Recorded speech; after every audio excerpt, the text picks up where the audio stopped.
Honda Supremo, walang kuryente, palit CDI. Yan. Ito yung na-find out namin na problema. Kasi okay naman yung kanyang pulser.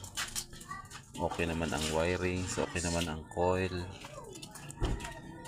Wala siyang kuryente. So ito ang papalitan namin, CDI.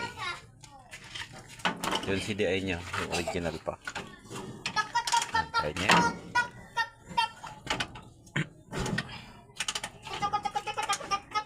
Saan? Yeah.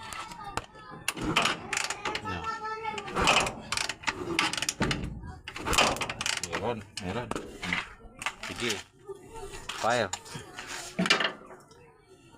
Si Wilmar.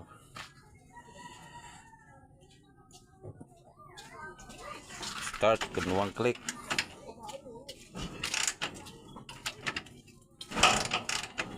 Bugay wala. Oh, halang alawa. Talagang mayog. Walang click. Up, walang click. Up, close click. Tatlo. Apat. Ano naman kang gas? Wala palang gas. Kaya pala ayaw umandar, wala yung gas. Yari tayo dyan. So yun, time check. Mag-ano na, magsi 6 o'clock na. Wala palang gasolina. Try ulit.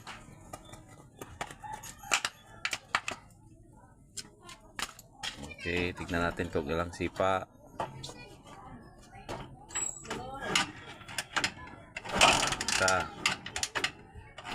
Stuck to eh, na-stuck ng ano, tagal.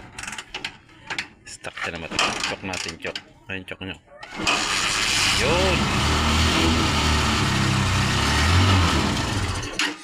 Ha? Ay, nag-ano. Wala yung... kuryente, tumalon. Wala yung cup niya. Tanggal. Pero umandar na siya, okay na. Tatry na lang namin kasi yung clutch daw nito, lining, mahina na. May sidecar ito. Yun.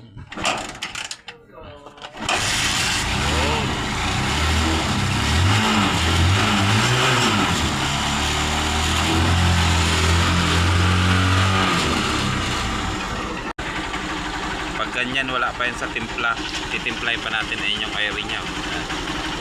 Ito yung airing nya.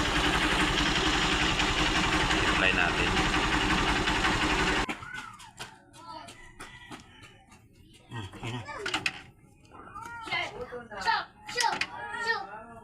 Sige.